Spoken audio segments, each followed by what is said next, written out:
Assalamualaikum warahmatullahi wabarakatuh. Kawan pajak, selamat datang di podcast Jajama, Jelajah Pajak bersama Kantor Pelayanan Pajak Pratama Bandar Lampung 1. Tabipun.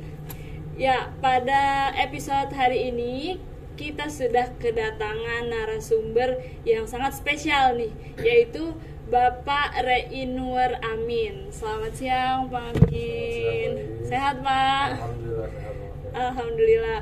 Beliau ini adalah seorang kepala seksi pengawasan 2 di Kantor Pelayanan Pajak Pratama Bandar Lampung 1.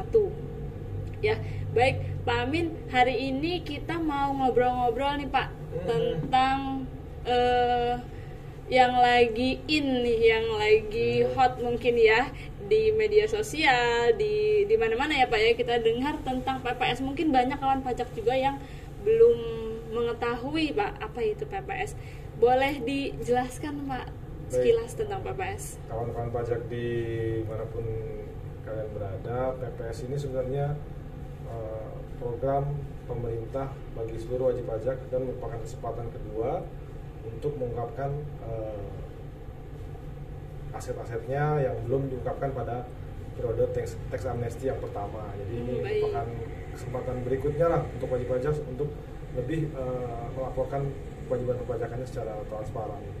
Oh, jadi ini memberikan kesempatan ya Pak ya kepada wajib pajak ya untuk mengungkapkan lagi hartanya, mungkin yang sudah pernah ikut dan ini juga yang belum pernah ikut dibolehkan sekali ya Pak untuk ikut PPS. Sudah boleh ikut, yang sudah pernah ikut di tax amnesty pertama, itu pun kalau masih ada aset yang belum dilaporkan silakan dilaporkan di program PPS. Oh, baik. Kemudian kalau dasar hukumnya itu apa Pak? Dasar hukum PPS utamanya itu kan sebenarnya diatur di Undang-Undang tentang Harmonisasi Perpajakan yang Nomor 7 tahun 2021 dan kemudian ada aturan pelaksanaannya yang didetailkan teknis pelaksanaannya di Peraturan Menteri Keuangan Nomor 196 tahun 2021 tentang tata cara pelaksanaan program pengungkapan sukarela wajib pajak. Baik, berarti ini udah ada kepastian hukumnya gitu ya Pak ya? Sudah. Mungkin kalau kawan pajak juga mau coba cari-cari gitu ya di Google atau di media sosial yang lain, bisa dicek di PMK nomor 196 ya Pak ya, tahun 2021. Baik, kalau banyak juga nih Pak wajib pajak yang mungkin kawan pajak ini belum begitu paham ya Pak ya. Katanya PPS ini adalah tax amnesty jilid 2. Gimana nih pendapat Bapak?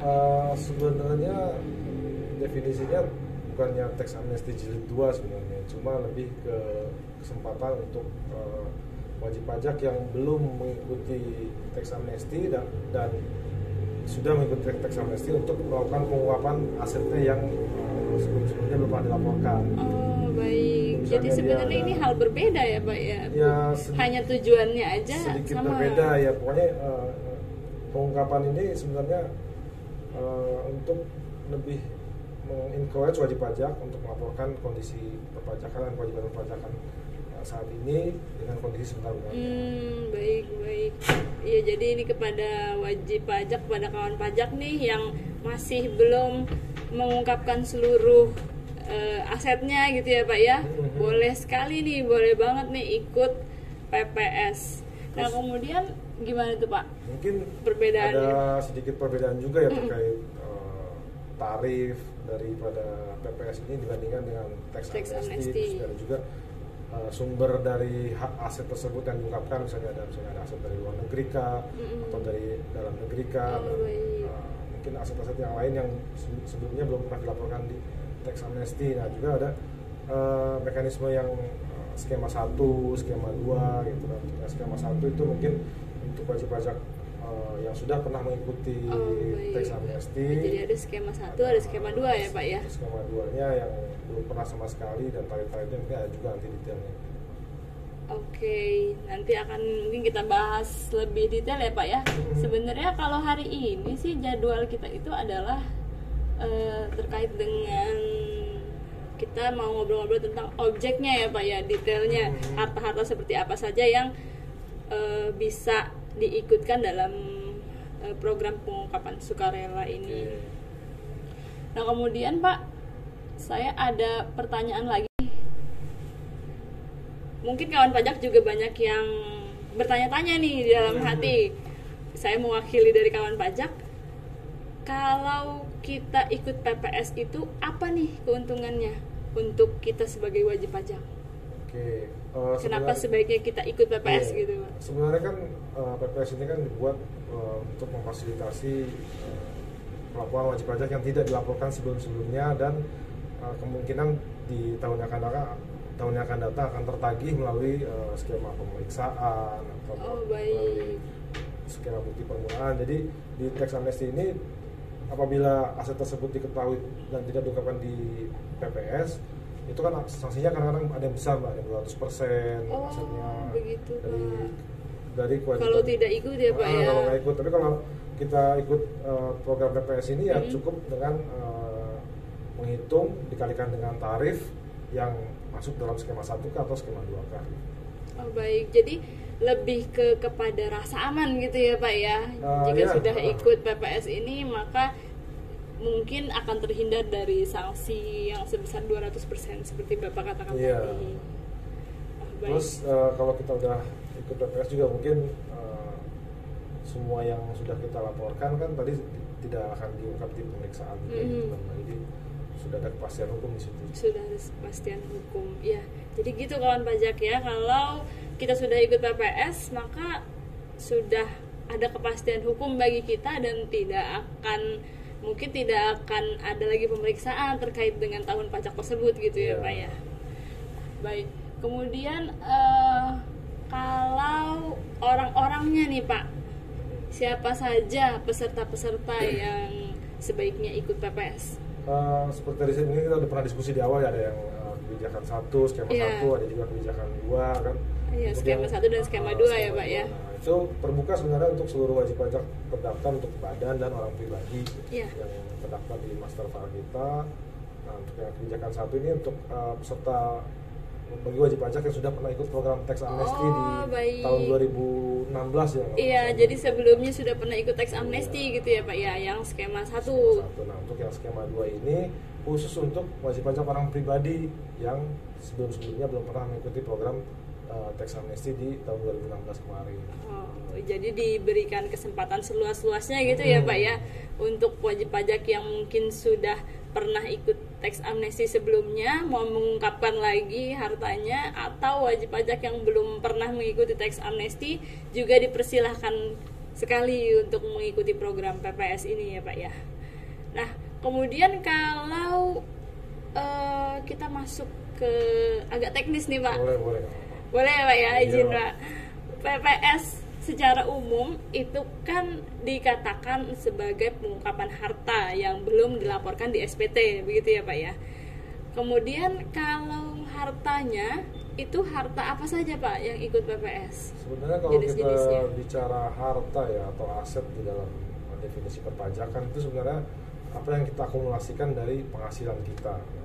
Sepanjang aset tersebut sudah dilaporkan di SPT tahunan, harusnya itu sudah clear ya Mbak ya. Cuma kadang-kadang mungkin ada yang kita lupa nih, ada aset-aset yang kita peroleh dari tahun pajak 2016 sampai 2020 yang mungkin karena kesibukan kita lupa melaporkan dalam SPT tahunan, dan memang atas penghasilan tersebut kita belum dikenakan pajak. Nah, aset-aset seperti itulah yang harus dilaporkan wajib pajak dalam program pengungkapan sukarela ini.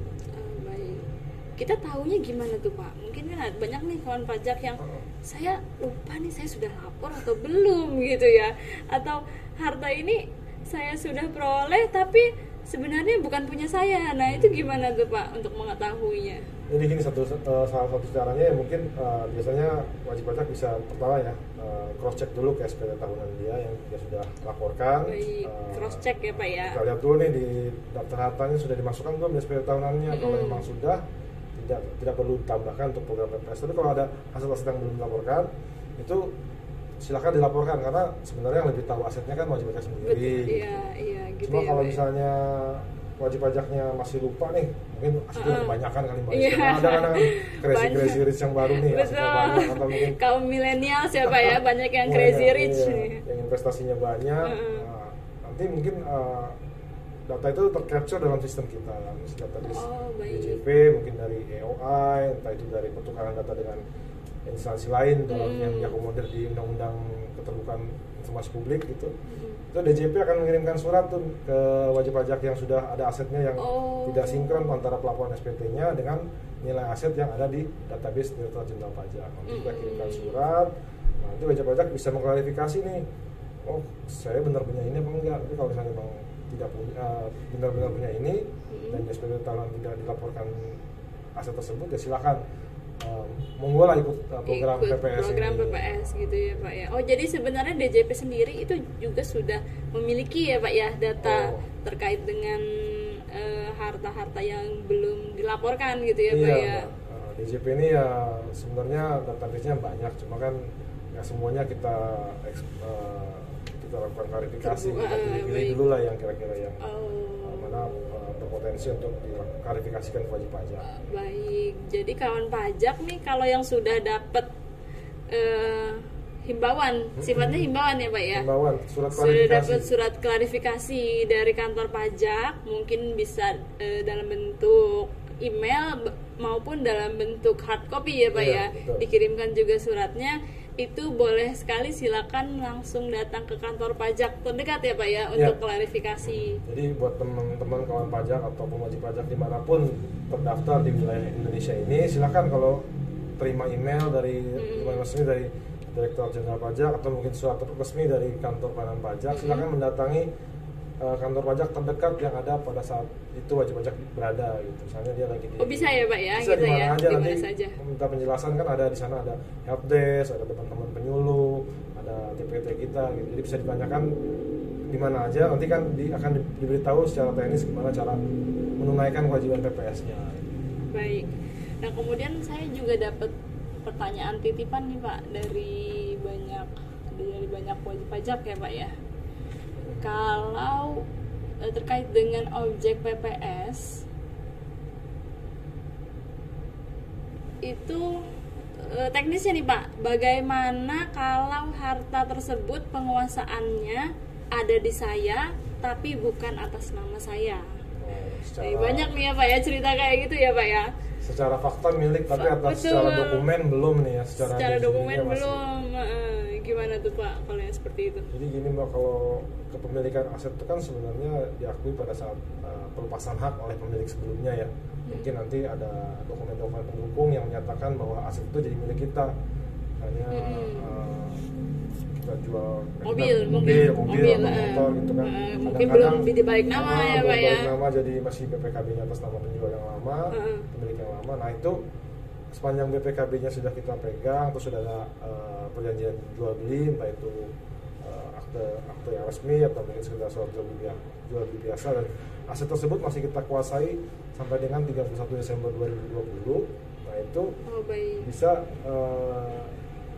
kita kategorikan sebagai penguasaan kepemilikan kita. Baik, jadi tetap kategorinya adalah milik kita gitu ya Pak ya, dan harus dilaporkan baik di SPT tahunan ataupun kalau belum di SPT tahunan ikutkan ke PPS gitu ya Pak ya. Jadi cut off-nya 31 Desember ya, betul ya Pak ya? 31 Desember 2020 posisi terakhirnya ya. Baik, 31 Desember.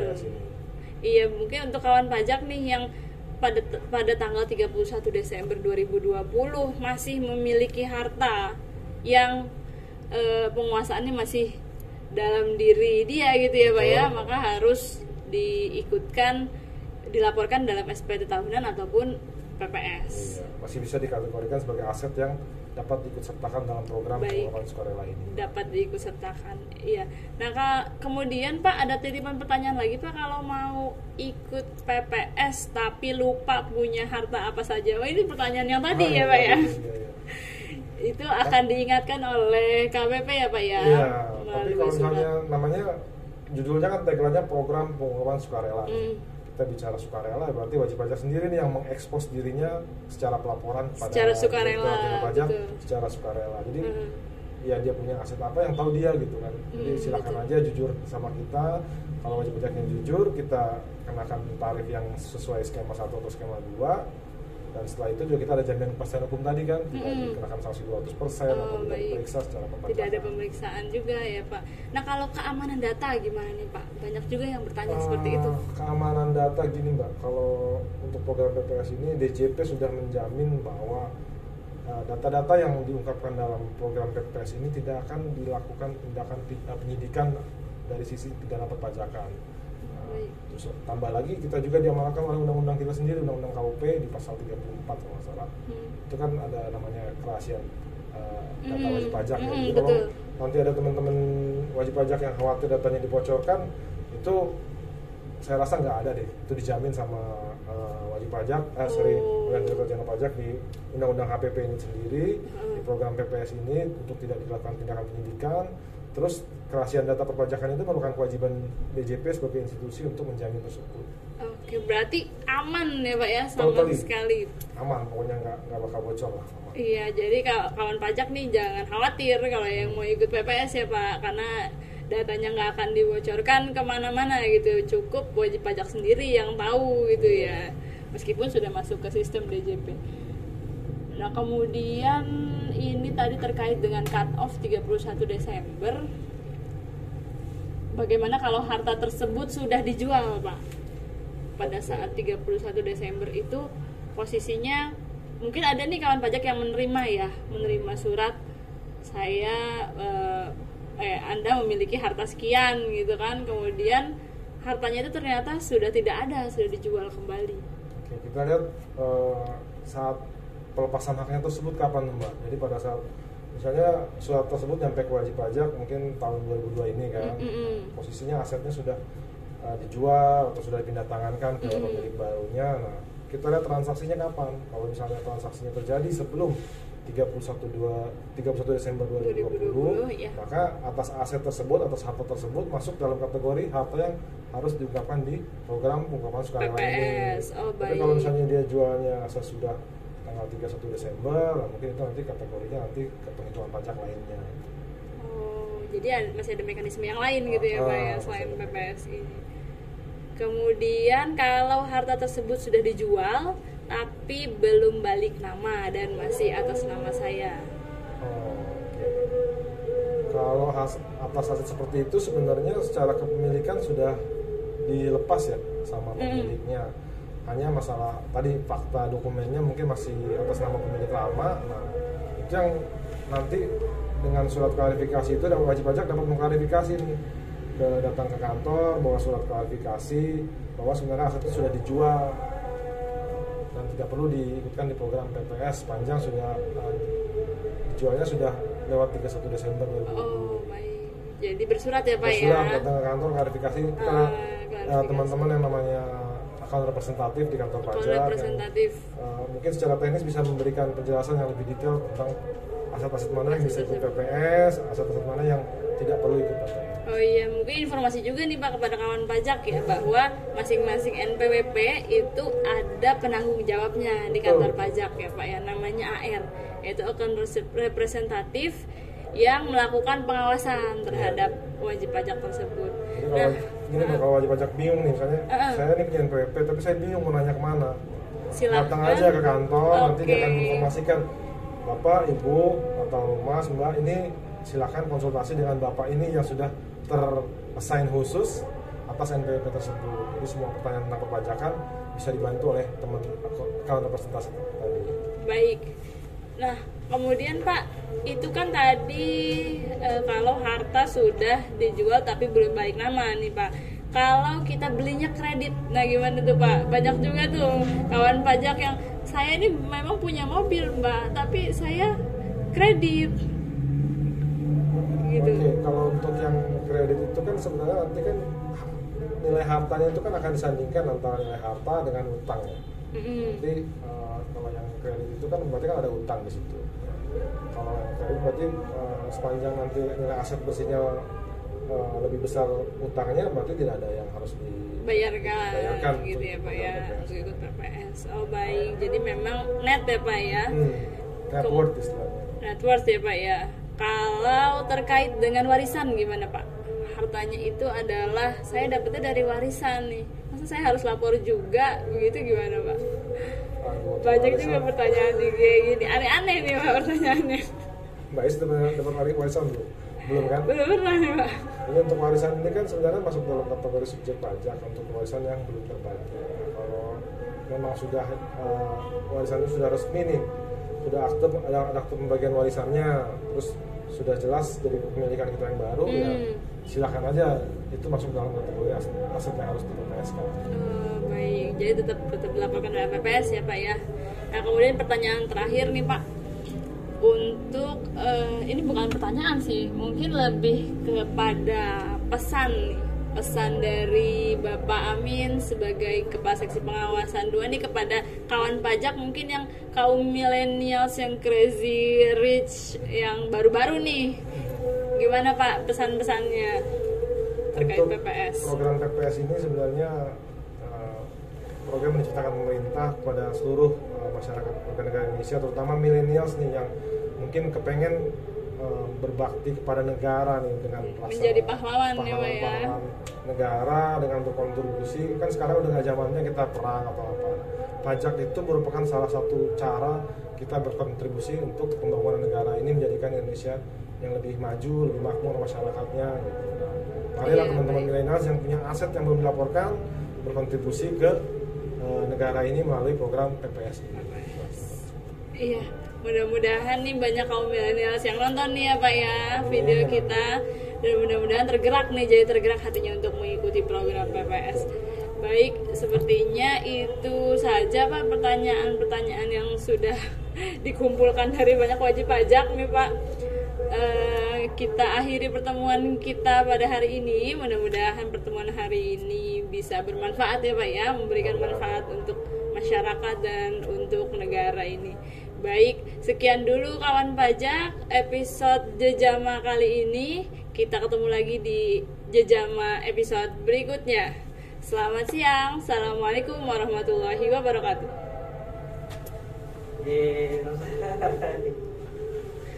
Suara azan itu gimana ya? Masuk nggak ya Pak? Kalau ini kan belum tahu kapan kalau saya mau di retake atau apa gitu kan.